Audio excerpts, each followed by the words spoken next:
Hello and Assalamualaikum everyone. I'm Fatihah Binti ROSDI as your first speaker for today. And joining me is Fatihah, our second speaker.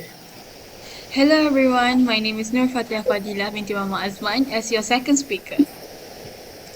We both are truly honored to be here and grateful for the opportunity to share our findings about school dropouts in Malaysia with you guys.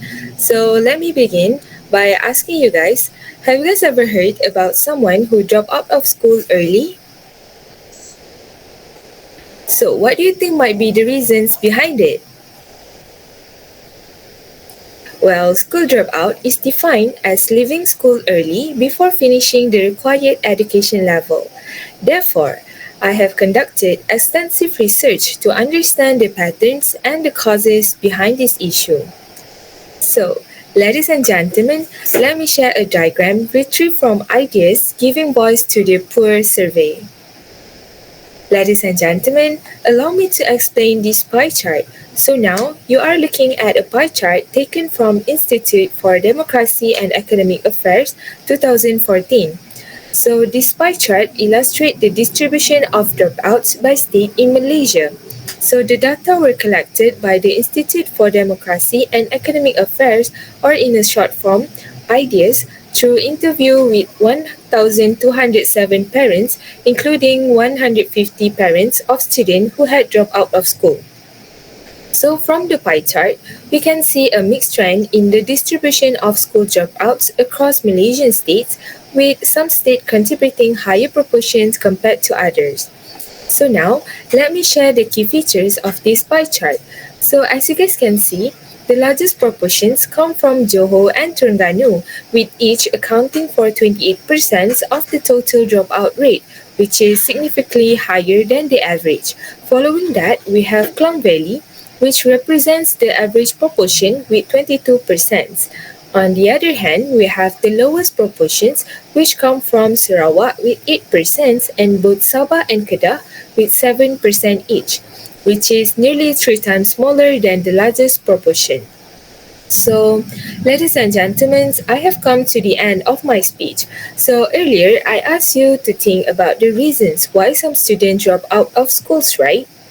So, from the diagram, I can conclude that the proportions of school dropouts vary across states mainly due to financial challenge, poor academic performance, and lack of interest in school.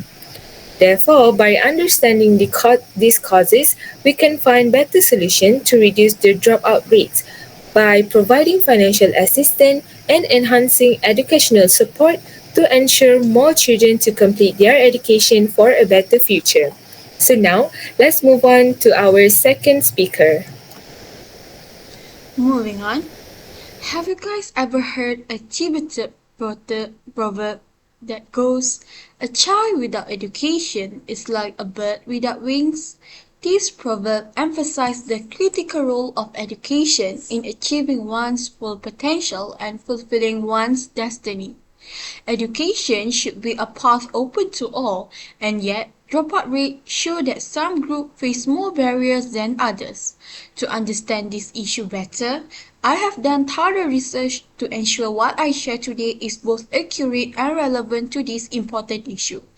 Ladies and gentlemen, let me now share with you a pie chart from Institute for Democracy and Economic Affairs Ideas on the ethnic breakdown of school dropouts. Presenting to you now is the pie chart that represents the ethnic breakdown of school dropout sample, which are collected through the Ideas Giving Voice to the Poor survey. This survey involved 1,200 respondents, in which 150 respondents had at least one child who had dropped out of school. From the pie chart, we can see mixed trend in the distribution of school dropouts among the ethnic in Malaysia, with some ethnic contributing higher proportion compared to the others. So far, are you guys following along? Is it yes? Let's continue. Based on the pie chart, it is clear that Malay students make up a significant majority with 87 out of 150 total dropouts. That is more than half of the entire chart, taking up the largest slice.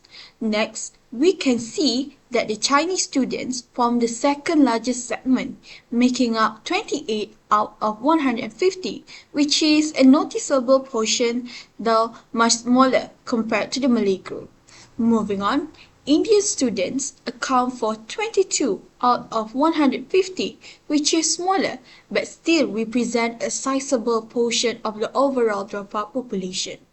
And finally, Bumiputra students make up the smallest section of the pie, which is 13 out of 150, indicating that their dropout numbers in this sample are relatively low compared to the others. Well, ladies and gentlemen, I have come to the end of my speech.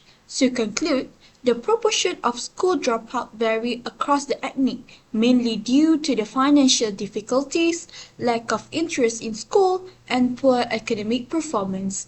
Hence, there are several ways to tackle school dropouts, including involvement of parents in school activities, address family-related challenges, as well as offer social emotional support by providing counseling services. That's all from us. Thank you Thank for you for participating. participating.